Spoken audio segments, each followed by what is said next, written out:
तो देशवासियों को, साथ ही साथ हमारे प्यारे प्यारे भाइयों को हमारा राधे राधे। जय श्री कृष्ण। हे कृष्ण करुणा सिंधु दीनबंधु जगतपति गोपीश गोपीकांत राधा कांत नमोस्ते। समस्त भाइयों को विनोद दुबे का प्यार भरा नमस्कार। गुरुदेव महाराज की जय हो, संत समाज की जय हो। साथियों, आपको लेकर के चलते हैं उत्तर प्रदेश की पावन भूमि, जहां भगवान श्री कृष्ण ने अवतार लेकर के तरह तरह की क्रीड़ाएँ की। तो सबसे पहले तो हम आपको लेकर के चलते हैं गोवर्धन पर्वत से संबंधित। क्यों जीवन में कम से कम एक बार गोवर्धन का स्पर्श मनुष्य को अवश्य करना चाहिए। प्रसारण जो है विनोद प्रहरी यूट्यूब चैनल की तरफ से। साथियों, ब्रजवासियों की रक्षा के लिए भगवान श्री कृष्ण ने अपनी विशाल गोवर्धन पर्वत को छोटी उंगली पर उठाकर हजारों जीव जंतुओं और इंसानों की जिंदगियों को भगवान इंद्र के कोप से बचाया था। 7 दिनों तक निराहार रहने के बावजूद उन्हें, भैया जो 7 दिन निराहार थे इसलिए उन्हें 56 भोग परोसा गया था। तभी से उन्हें 56 भोग लगाने की परंपरा शुरू हुई। श्री कृष्ण ने इंद्र के घमंड को चूर चूर कर गोवर्धन पर्वत की पूजा की थी। गिरिराज गोवर्धन जी की परिक्रमा की परंपरा है। गोवर्धन का स्पर्श हो जाना भी सौभाग्य की बात है। अपने जीवन काल में प्रत्येक श्री कृष्ण भक्त को एक बार गोवर्धन जाकर उनका स्पर्श तो कर लेना ही चाहिए। उस पर्वत का जो है स्पर्श कर लेना चाहिए। गर्ग संहिता की जो कथा है वह कथा स्वयं नारद जी ने सुनाई थी। राजा बाहुलश्व ने सेवा करके नारद जी को बहुत प्रसन्न कर लिया। वह नारद जी से ज्ञान प्राप्त करने लगे। नारद जी ने राजा को बताया कि वह वर्ष में एक बार गोवर्धन जी को प्रणाम करने अवश्य जाते हैं।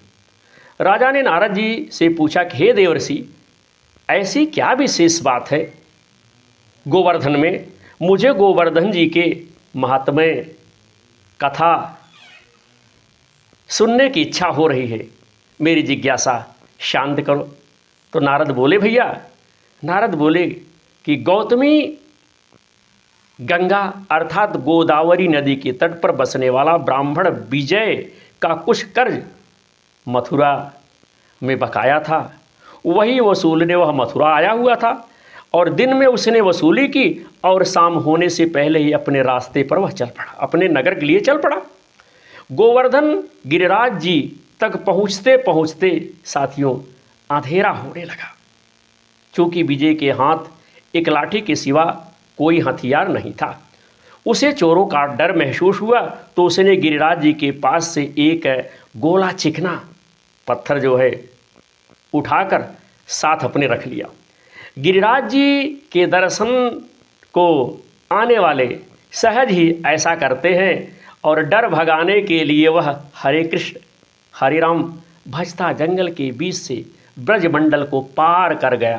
पर थोड़ी सी पार तो कर लिए, पर भैया थोड़ा सा ही आगे बढ़ा होगा कि उसने एक 3 पैरों वाले राक्षस को सामने खड़ा पाया। राक्षस का मुंह उसकी छाती पर था। एक बांस लंबी उसकी जीभ लपलपा रही थी, काफ़ी लंबी चौड़ी लपलपा रही थी और वह उसे निगलने की तैयारी कर रहा था। भूखा राक्षस विजय की ओर लपका। विजय को कुछ ना सूझा तो उसने अपनी रक्षा के लिए वही पत्थर जो था राक्षस को दे मारा। और साथियों, विजय को विश्वास था कि इतने विशाल राक्षस का इस छोटे से पत्थर से कुछ होने वाला नहीं, कुछ भी नहीं होगा। इसलिए पत्थर चलाने के बाद उसने मारे डर के और घबराहट से अपनी आंखें साथियों मूंद ली। विजय की आंखें खोली तो उसने देखा कि राक्षस का तो कहीं पता नहीं है। उसके सामने तो साक्षात भगवान श्री कृष्ण खड़े। अचरज की बात थी कि भगवान विजय की ओर हाथ जोड़े खड़े थे। हरिओम। जब तक विजय के मुख से कुछ निकलता, उस बंशीधारी स्वरूप ने विजय से कहा कि आप धन्य हैं, जो मुझे इस राक्षस योनि से छुटकारा आपने दिला दिया। हरिओम, जय श्री कृष्ण। विजय ने सोचा यह क्या आश्चर्य है, वंशीधर मुझे कह रहे हैं कि मैंने उनका उद्धार कर दिया, यह कौन सी माया है। वह चकित होकर उसे देखने लगा तो उद्धार गति से गुजरे राक्षस ने बताना शुरू किया। उसने कहा, हे ब्राह्मण, इस पत्थर के मेरे शरीर से छू जाने भर से सिर्फ मेरा उद्धार ही नहीं हुआ, बल्कि मैंने श्री कृष्ण का सारूप प्राप्त कर लिया, मैं उनके जैसा हो गया। यह सब आपके द्वारा मुझ पर चलाए गए इस पत्थर की महिमा है। इस छोटे से पत्थर के प्रहार से ही मेरे अंदर के जो श्राप का संहार हो गया था, आप मेरे उद्धार के माध्यम से जो बने, वह सब जो श्राप था वह समाप्त हो गया। आपको बारंबार नमस्कार है। विजय बोला, यह क्या बात कह रहे हैं आप हमसे, मुझ में उद्धार की ताकत कहाँ। यदि यह चमत्कार इस पत्थर की महिमा से हुआ है तो वह भी मैं नहीं जानता। आप ही मुझे इस पत्थर की महिमा बताकर कृतार्थ करें। ब्राह्मण विजय की बात पर वह कृष्ण जैसा दिखाने वाला बंशीधारी बोला, हे गिरिराज, जैसा तीर्थ न पहले कभी हुआ है न भविष्य में कभी होगा, केदार तीर्थ में 5000 साल तप करने से जो पुण्य मिलता है, गोवर्धन पर क्षण भर में मिल जाता है। महेंद्र पर्वत पर अश्वमेध करके मनुष्य स्वर्ग का अधिपति बन सकता है, जबकि यही गिरिराज जी पर करने से वह स्वर्ग के मस्तक पर पैर रखकर सीधे विष्णुलोक चला जाता है। साथियों, फिर बताने लगे, गोवर्धन परिक्रमा करके गोविंद कुंड में स्नान करने से मनुष्य श्री कृष्ण जैसे दिव्य हो जाता है। उसने विजय को गिरिराज जी की ऐसी 1000 महिमा बताई जो आश्चर्य से परे थे, और उसकी बात सुन करके भैया आश्चर्य तो होगा ही। विजय ने पूछा कि तुम दिव्य रूपधारी दिखाई देते हो, पर तुम भगवान श्री कृष्ण तो हो नहीं, तुम कौन हो। उसने अपनी कथा बतानी शुरू की। हरिओम। हे पुरात्मा ब्राह्मण, मेरी यह कथा कई जन्म पूर्व से शुरू होती है। आपने मेरा उद्धार किया है, अतः मैं आपको अवश्य सुनाऊंगा, आपको बताऊंगा। कई जन्म पूर्व मैं एक धनी वैश्य था। मैंने व्यापार कर्म करके अथाह धन जो है जमा किया। मैं नगर का सबसे बड़ा धनिक हो गया, पर धन होने से मुझ में एक बुराई आ गई। मुझे जुए की लत लग गई। जुआ खेलने की पूरी टोली में मैं सबसे चतुर जुआरी था। मुझे कोई हरा नहीं सकता था। इसी बीच मुझे एक वेश्या से प्रेम हो गया तो शराब पीकर धुत रहने लगा। माँ बाप पत्नी सब ने मुझे बहुत दुत्कारा। वह मेरा निरंतर अपमान कर देते थे। क्रोध में भरकर मैंने उनकी हत्या करने की सोची और एक दिन अवसर देखकर माँ पिता को विष दे दिया। अपने माँ बाप को मार डालने के बाद मैंने अपनी पत्नी को अपना लिया और उसे कहीं और चलकर बस जाने के लिए फुसला लिया। वह मान गई तो उसे लेकर मैं चला। रास्ते में मैंने पत्नी को भी मार डाला, पत्नी की भी हत्या कर दी। अब ना तो कोई दुत्कारने वाला था और ना ही धन व्यय करने पर रोक टोक करने वाला था। दरदता अपनी प्रेसी वेश्या को लेकर मैं दक्षिण देश चला गया। एक समय बाद मेरा धन समाप्त हो गया। धन के अपव्यय की लत थी, इसलिए धन की बहुत आवश्यकता हुई तो वहाँ मैं लूटपाट करने लगा। कुछ समय बाद मेरा धन उस वेश्या से भी समाप्त हो गया और हमारा मन भी भर गया, तो मैंने उससे भी छुटकारा पाने की सोची। एक दिन उसे भी अंधे कुएं में ढकेल आया। उसके बाद मैं लूटपाट करता रहा।